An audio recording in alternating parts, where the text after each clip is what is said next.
Hello friends, welcome to our YouTube channel. दोस्तों, आज हम लोग बात करते हैं बीएससी पार्ट फर्स्ट के लिए कोवलेंट बॉन्ड की।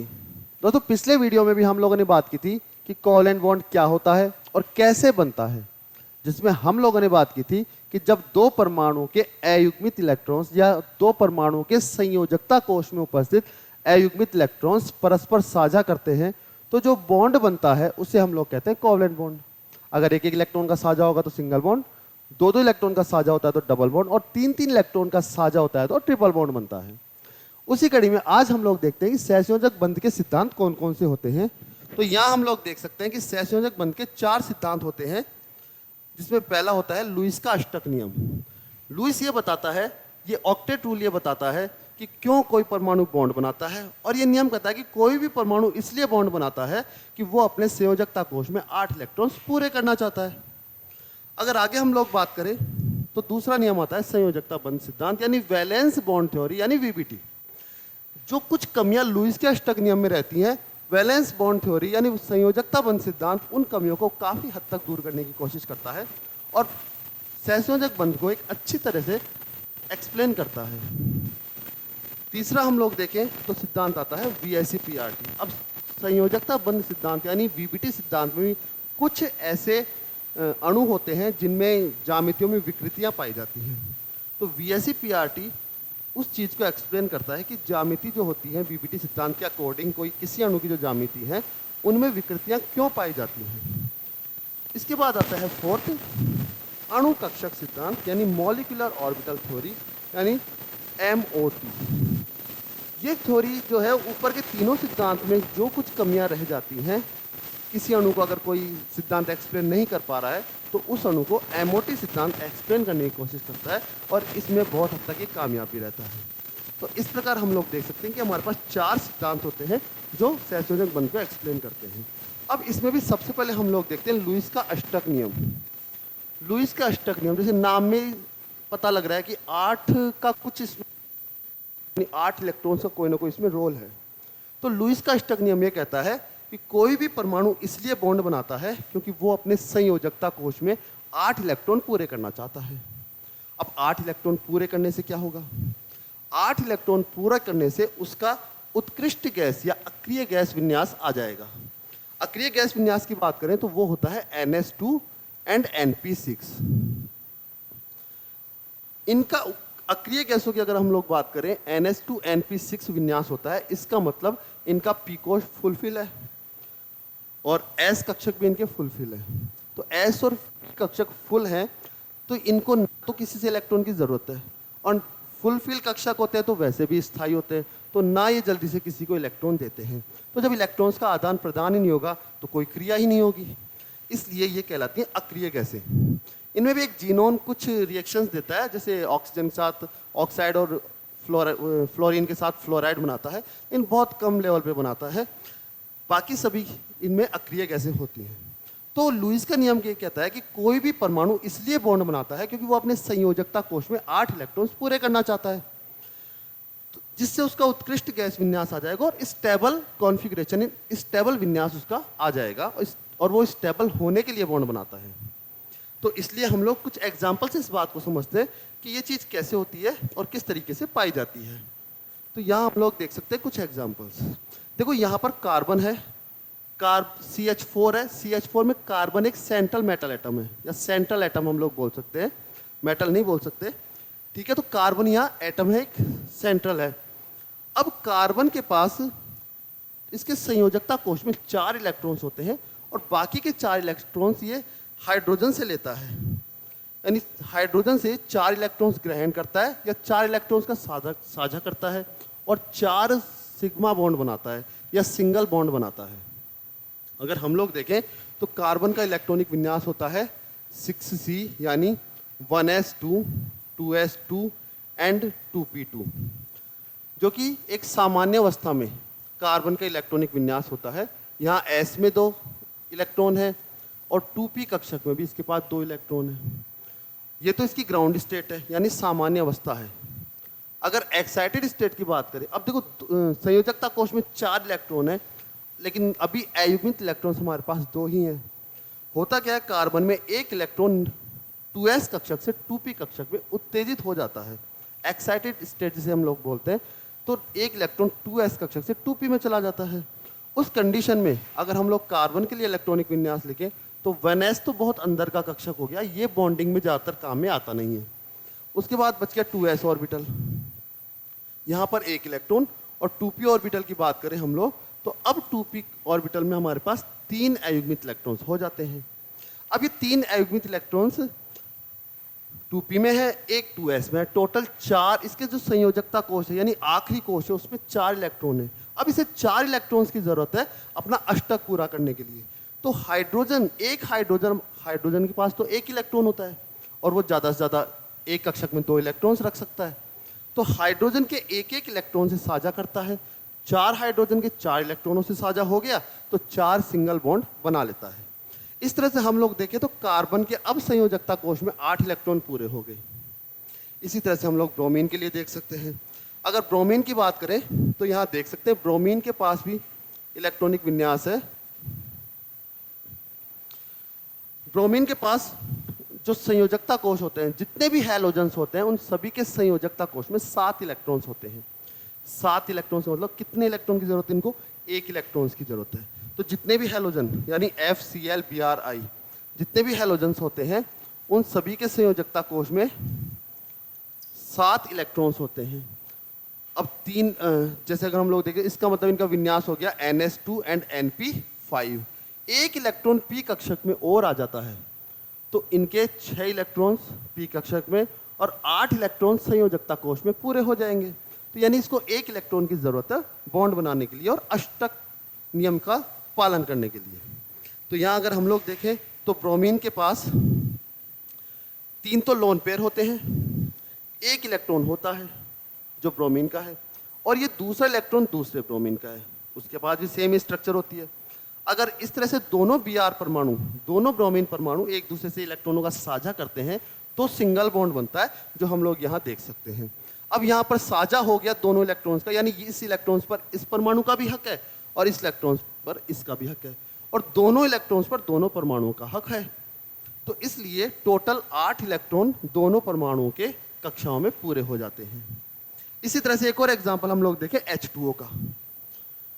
H2O के लिए अगर हम लोग देखें तो यहाँ वही बात आ गई, हाइड्रोजन तो एक ही रखता है इलेक्ट्रॉन, तो ज़्यादा से ज़्यादा एक और ले सकता है अपने कक्षक को फुलफिल करने के लिए। लेकिन ऑक्सीजन का इलेक्ट्रॉनिक विन्यास होता है 1s2, 2s2 एंड 2p4, यानी इसके संयोजकता कोश में 4 इलेक्ट्रॉन्स होते हैं। अब इसको भी एक इलेक्ट्रॉन और एक इलेक्ट्रॉन इधर से, यानी टोटल 2 इलेक्ट्रॉन्स की जरूरत है जिससे इसके 8 इलेक्ट्रॉन पूरे हो जाएं। 6 तो यहाँ है ही और 2 और इलेक्ट्रॉन मिल जाएं तो इसके पास 8 इलेक्ट्रॉन पूरे हो जाएंगे जिससे ये अष्टक नियम का पालन कर लेगा और स्टेबल हो जाएगा लुईस के अष्टक नियम के अनुसार। तो यहाँ पर हम लोग देखें तो 6 इलेक्ट्रॉन्स तो ऑक्सीजन के पास हैं ही, 2 इलेक्ट्रॉन्स इसने हाइड्रोजन से साझा करके और अपना अष्टक पूरा किया है। यानी अब ऑक्सीजन के जो संयोजकता कोश है उसमें 8 इलेक्ट्रॉन पूरे हो जाते हैं। इस तरह से हम लोग देखते हैं, हम नॉर्मली ऑक्सीजन 2 ही बॉन्ड बनाता है तो एक बॉन्ड इस हाइड्रोजन से बन गया और दूसरा बॉन्ड इस हाइड्रोजन से बन गया। इस तरह से हम लोग देख सकते हैं कि H2O मॉलिक्यूल में ऑक्सीजन का अष्टक कंप्लीट होता है, यानी ऑक्टेट रूल फॉलो करता है और 2 सहसंयोजक बंध ऑक्सीजन यहाँ बनाता है। अगर और एग्जाम्पल हम लोग देखें, ये सभी सिंगल बॉन्ड के लिए हम लोग देख रहे थे, यानी एक एक इलेक्ट्रॉन का साझा हो रहा है, सिंगल बॉन्ड बन रहा है और इधर से सिंगल बॉन्ड बन रहा है। यहाँ पर ब्रोमीन दोनों परमाणु एक सिंगल बॉन्ड बनाते हैं और यहाँ पर CH4 भी 4 सिंगल बॉन्ड पाए जाते हैं इसमें, तो एक एक इलेक्ट्रॉन का साझा होता है तो सिंगल बॉन्ड बनता है। इसी तरह से अगर हम लोग इसी चीज को और आगे देखें तो डबल बॉन्ड और ट्रिपल बॉन्ड के लिए भी देख सकते हैं। जैसे हम लोग यहाँ देखें तो ऑक्सीजन के पास वही 1s2, 2s2 एंड 2p4, यानी इसके इलेक्ट्रॉनिक विन्यास को हम लोग लिखें तो 1s में 2 इलेक्ट्रॉन्स, 2s में 2 इलेक्ट्रॉन्स और 2p के पास यहाँ 4 इलेक्ट्रॉन्स होते हैं जो कि इस तरह से होते हैं, यानी 2 अयुग्मित इलेक्ट्रॉन्स, 2 अनपेड इलेक्ट्रॉन्स इसके पास है और दोनों अगर किसी इलेक्ट्रॉन से साझा कर ले तो दोनों पेड हो जाएंगे और 8 इलेक्ट्रॉन कंप्लीट भी हो जाएंगे। जो अभी तक 6 हैं संयोजकता कोश, यानी आखिरी कोश में 6 हैं तो 8 इनके पूरे भी हो जाएंगे। तो यहाँ पर एक ऑक्सीजन परमाणु जिसके पास 6 इलेक्ट्रॉन है, दूसरे ऑक्सीजन परमाणु जिसके पास भी 6 ही इलेक्ट्रॉन्स है, से इलेक्ट्रॉनों का साझा करता है। और दो इलेक्ट्रॉन्स के साझे होते हैं, इसलिए पाया जाता है डबल बॉन्ड। जैसे ये अब क्रॉस वाले जितने भी हैं ये सभी हम लोग मान लेते हैं एक ऑक्सीजन के इलेक्ट्रॉन्स हैं, और ये डॉट वाले जितने भी हैं वो हैं दूसरे ऑक्सीजन के इलेक्ट्रॉन्स।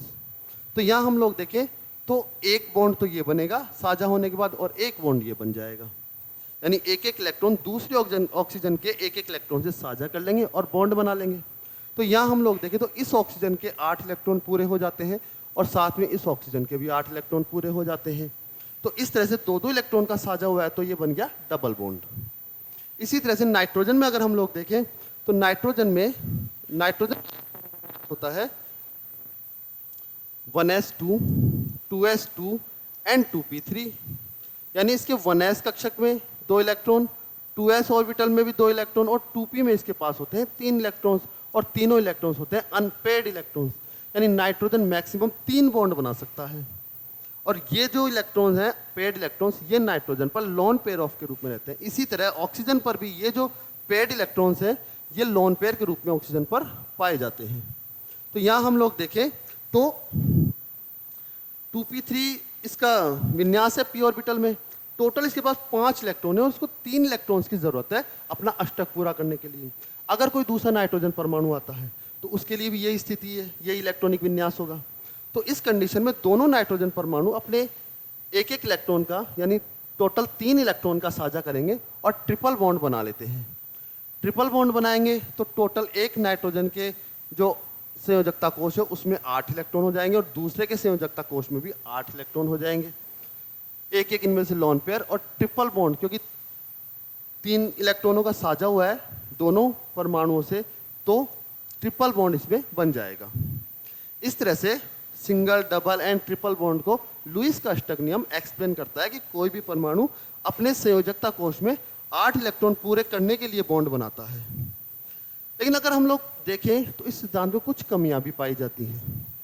अब कमियां किस तरह से होती हैं, यहाँ हम लोग देख सकते हैं कुछ जो मॉलिक्यूल हैं, कुछ अणु इस टाइप के पाए जाते हैं जिनमें केंद्रीय परमाणु के संयोजकता कोश में 8 इलेक्ट्रॉन पूरे नहीं है, यानी 8 से कम इलेक्ट्रॉन है।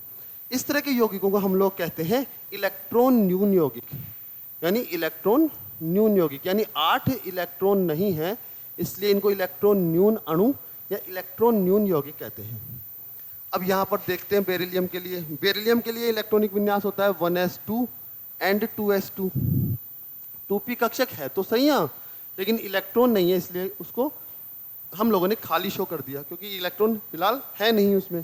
देखो जहाँ दूसरा कोश शुरू हो गया वहाँ दूसरे कोश के सभी उपकोश और कक्षक लिख सकते हैं, इलेक्ट्रॉन हो भी सकते हैं उनमें और नहीं भी हो सकते हैं। तो यहाँ जब 2s शुरू हो गया तो 2p भी वहाँ प्रेजेंट तो है, इलेक्ट्रॉन चाहे हो सकते हैं और चाहे नहीं हो सकते हैं। तो यहाँ हम लोग देखें तो 1s2, 2s2 and 2p0 beryllium का इलेक्ट्रॉनिक विन्यास होता है। अगर यहाँ से देखते हैं तो ये तो 2 इलेक्ट्रॉन हमने भर दिए 2s में, 2 इलेक्ट्रॉन भर दिया हमने 2p में, 2s में, एंड 2p जो ऑर्बिटल है वो यहाँ खाली हो गया। ये स्टेट भी इसकी कहलाती है ग्राउंड स्टेट। एक्साइटेड स्टेट में जैसे ही एक इलेक्ट्रॉन 2s कक्षक से जाएगा 2p ऑर्बिटल में, तो अब इसके पास हो गए 2 अनपेयर्ड इलेक्ट्रॉन्स हो गए। अब 2 अनपेयर्ड इलेक्ट्रॉन्स इसके लास्ट संयोजकता कोश में है, जो आउटर मोस्ट शेल है उसमें है, तो इसका मतलब मैक्सिमम बेरिलियम 2 बॉन्ड बना सकता है। तो मैक्सिमम 2 बॉन्ड बना सकता है। तो यहाँ हम लोग देखें जो 2 Cl एटम है, 2 Cl परमाणु है। अब क्लोरीन के पास अभी हमने जिक्र किया था कि हैलोजन जितने भी होते हैं उनके जो वैलेंस शेल होती है, जो संयोजकता कोश होता है, उसमें मैक्सिमम 7 इलेक्ट्रॉन्स होते हैं। 1 इलेक्ट्रॉन्स की उन्हें जरूरत होती है और वो 8 इलेक्ट्रॉन पूरे करने के लिए बॉन्ड बना लेते हैं। तो यहाँ पर इसके Cl के संयोजकता कोश में 7 इलेक्ट्रॉन्स हैं, 1 इलेक्ट्रॉन इसको चाहिए जो कि बेरिलियम के 1 इलेक्ट्रॉन से साझा करता है और अपने 8 इलेक्ट्रॉन पूरे कर लेता है। सेम उसी तरह दूसरा Cl परमाणु भी अपने 8 इलेक्ट्रॉन पूरे कर लेता है। लेकिन यहाँ बेरिलियम के लिए अगर देखें तो इसके अब संयोजकता कोश में अभी भी इसके पास सिर्फ 4 ही इलेक्ट्रॉन होते हैं। तो जब लुईस का नियम कहता है कोई परमाणु इसलिए बॉन्ड बनाता है कि वो 8 इलेक्ट्रॉन पूरे करता है, तो यहाँ तो नहीं हो रहे, फिर भी ये स्टेबल होता है। तो इसका जवाब हमें लुईस का अष्टक नियम नहीं देता है कि ये इस तरह के मॉलिक्यूल क्यों पाए जाते हैं, क्यों स्टेबल होते हैं। अगर आगे हम लोग देखें जैसे BCl3, BCl3 में बोरोन के पास वही 3 अनपेड इलेक्ट्रॉन्स होते हैं जो कि बोरोन के संयोजकता कोश में होते हैं। अब बोरोन यहाँ पर मैक्सिमम 3 बॉन्ड ही बना सकता है, तो यहाँ 3 Cl एटम के साथ एक एक इलेक्ट्रॉन का साझा करके बेरिलियम बॉन्ड बना रहा है, 3 सिग्मा बॉन्ड या 3 सिंगल बॉन्ड बना रहा है। तो यहाँ हम लोग देखें तो अभी बोरोन के जो संयोजकता कोश है उसमें 6 ही इलेक्ट्रॉन पूरे हो पाए हैं, 8 इलेक्ट्रॉन नहीं हो पाए हैं, फिर भी इस तरह के मॉलिक्यूल पाए जाते हैं। लुईस का नियम इस चीज़ का आंसर नहीं देता है कि ये क्यों पाए जाते हैं। अगर कुछ और कंपाउंड हम लोग देखें, कुछ और मॉलिक्यूल हम लोग देखें, तो यहाँ हम लोग देख सकते हैं PCl5 एंड SF6। अभी हम लोगों ने बात की थी उन मॉलिक्यूल्स के बारे में जिनमें 8 से कम इलेक्ट्रॉन है, फिर भी वो थोड़े स्टेबल भी हैं, तो वो क्यों है, इसका जवाब नहीं देता है लुईस का नियम। अब यहाँ हम लोग देखें तो इनके पास संयोजकता कोश में यानी केंद्रीय परमाणु के संयोजकता कोश में 8 से ज़्यादा इलेक्ट्रॉन्स होते हैं, फिर भी ये जो मॉलिक्यूल्स है वो स्टेबल है। तो ऐसा क्यों है, इसका आंसर भी हमें लुईस का नियम नहीं देता। जैसे हम लोग देखें सल्फर है, सल्फर मैक्सिमम 6 बॉन्ड बना सकता है, यानी सल्फर का इलेक्ट्रॉनिक विन्यास हम लोग लिखें तो होता है 1s2 2s2 और 2p6 3s2 एंड 3p4। इस तरह से मिलकर के 16 इलेक्ट्रॉन्स सल्फर के इलेक्ट्रॉनिक विन्यास में होते हैं। अब यहाँ पर ये तो इनर शेल है यानी अंदर के कोश हैं, इनकी कोई ज़रूरत होती नहीं क्योंकि बॉन्ड बनाने में हमेशा संयोजकता कोश ही भाग लेते हैं। तो यहाँ हम लोग देखें तो 3s ऑर्बिटल में हमारे पास 2 इलेक्ट्रॉन है और 3p में हमारे पास 4 इलेक्ट्रॉन है। जैसा कि अभी मैंने जिक्र किया था कि जहाँ 2s शुरू हो गया वहाँ 2p भी है, इलेक्ट्रॉन चाहे हो और चाहे नहीं हो। इसी तरह से जहाँ 3s कक्षक शुरू हो गया ना, तीसरी कक्षा शुरू हो गई यानी तीसरा कोश शुरू हो गया, तो कोश है तो उपकोश भी होंगे और कक्षक भी हैं, उनमें इलेक्ट्रॉन हो भी सकते हैं और नहीं भी हो सकते। यहाँ पर हम लोग देखें तो 3p में 4 इलेक्ट्रॉन्स हैं यानी, और 3d हमारे पास है इस वक्त खाली, पूरा वेकेंट है, तो d कक्षक है तो सही लेकिन उसमें इलेक्ट्रॉन्स नहीं है। अब ये सल्फर की ग्राउंड स्टेट होती है यानी सामान्य अवस्था। एक्साइटेड स्टेट में सल्फर क्या करता है, यहाँ से एक एक इलेक्ट्रॉन इन 3d कक्षकों में जाते हैं और टोटल सल्फर के पास हो जाते हैं 6 इलेक्ट्रॉन्स। अब सल्फर 6 बॉन्ड बना सकता है, तो इस स्थिति में सल्फर 6f परमाणुओं के साथ जुड़ करके 6 बॉन्ड बना रहा है, लेकिन 6 अनपेड इलेक्ट्रॉन तो सल्फर के पास है। और अगर हम लोग बात करें जैसे इस इलेक्ट्रॉन को अगर यहाँ से हटा दें और एक्साइटेड स्टेट की बात करें तो सल्फर के पास इस वक्त 6 अनपेड इलेक्ट्रॉन्स हैं और 6 f एटम है। f एटम के एक एक इलेक्ट्रॉन के साथ साझा करेगा तो यहाँ तो 12 इलेक्ट्रॉन हो जाएंगे इसके संयोजकता कोश में, और अणु पाया भी जाता है यानी मॉलिक्यूल स्टेबल भी है। तो इस तरह के मॉलिक्यूल क्यों पाए जाते हैं, इनको हम लोग कहते हैं इलेक्ट्रॉन रिच मॉलिक्यूल्स यानी इलेक्ट्रॉन रिच मॉलिक्यूल्स, क्योंकि इनके जो संयोजकता कोश में है वो 8 से ज़्यादा इलेक्ट्रॉन्स हैं, लेकिन ये स्टेबल है। क्यों स्टेबल है, इसका जवाब हमें लुईस का अष्टक नियम नहीं देता है। सेम चीज़ PCl5 के लिए, या फास्फोरस के पास 5 अनपेड इलेक्ट्रॉन होते हैं और 5 Cl परमाणु के साथ ये बॉन्ड बना रहा है, लेकिन टोटल फास्फोरस के संयोजकता कोश की बात करें तो अब यहाँ 10 इलेक्ट्रॉन हो जाते हैं यानी 10 इलेक्ट्रॉन्स, फिर भी ये पाया जाता है स्टेबल है। तो ऐसा क्यों होता है, इसका आंसर भी हमें लुईस का अष्टक नियम नहीं देता है। साथ में कुछ और देखें एग्जांपल, लुईस का अष्टक नियम एक तो चीज़ों को और एक्सप्लेन नहीं करता है, जैसे नाइट्रिक ऑक्साइड है। अब यह नाइट्रिक ऑक्साइड में ऑक्सीजन तो देखो 2 बॉन्ड बना के स्टेबल हो रहा है कि 2 इलेक्ट्रॉन्स इसके पास है लोन पेयर, एक ये लोन पेयर, 4 इलेक्ट्रॉन्स। तो इस तरह से अभी हमने ऑक्सीजन का इलेक्ट्रॉनिक विन्यास लिखा था 2s2 एंड 2p4 संयोजकता कोश का, तो 2s2 2p4, तो 2 तो लोन पेयर के रूप में रहते हैं इलेक्ट्रॉन्स, और जो 2 अनपेड इलेक्ट्रॉन्स होते हैं वो नाइट्रोजन के 2 अनपेड इलेक्ट्रॉन्स के साथ बॉन्ड बना लेते हैं, तो डबल बॉन्ड तो यहाँ बन गया। अगर नाइट्रोजन की बात, तो यहाँ लुईस का तो अष्टक पूरा हो जाता है, लेकिन नाइट्रोजन की अगर बात करें तो यहाँ पर हम लोग देखें नाइट्रोजन के पास अभी 5 और 2 7 ही इलेक्ट्रॉन्स हो पाए। अब ये अनपेड इलेक्ट्रॉन्स नाइट्रोजन पर क्यों रहता है, इसका आंसर हमें लुईस का अष्टक नियम नहीं देता है। तो इस तरह से लुईस के अष्टक नियम में कुछ कमियां भी पाई जाती हैं, जैसे इलेक्ट्रॉन न्यून मॉलिक्यूल्स हैं, इलेक्ट्रॉन रिच मॉलिक्यूल्स हैं, और इस तरह से नाइट्रिक ऑक्साइड जैसे जो मॉलिक्यूल है ये क्यों पाए जाते हैं आज, जबकि इनकी संयोजकता कोश में 8 इलेक्ट्रॉन भी पूरे नहीं होते फिर भी ये पाए जाते हैं। इसका आंसर हमें लुईस का अष्टक नियम नहीं देता है। तो इस तरह से लुईस के अष्टक नियम को एक्सप्लेन हम लोग करते हैं। आगे अब हम लोग देखेंगे कि जो चीज़ें, जो कमियां इसमें पाई गई वो वीबीटी सिद्धांत किस तरह से पूरी कर पाता है, ठीक है, और वीबीटी सिद्धांत में बॉन्ड बनने का प्रोसीजर क्या होता है। तो ये सब हम लोग देखेंगे नेक्स्ट वीडियो में। दोस्तों वीडियो अच्छा लगे तो इसे लाइक, शेयर एंड सब्सक्राइब जरूर कीजिए, और ज़्यादा से ज़्यादा अच्छी एजुकेशन पाने के लिए आप लोग वीडियो को पूरा देखें और वीडियो ज़रूर देखें। धन्यवाद।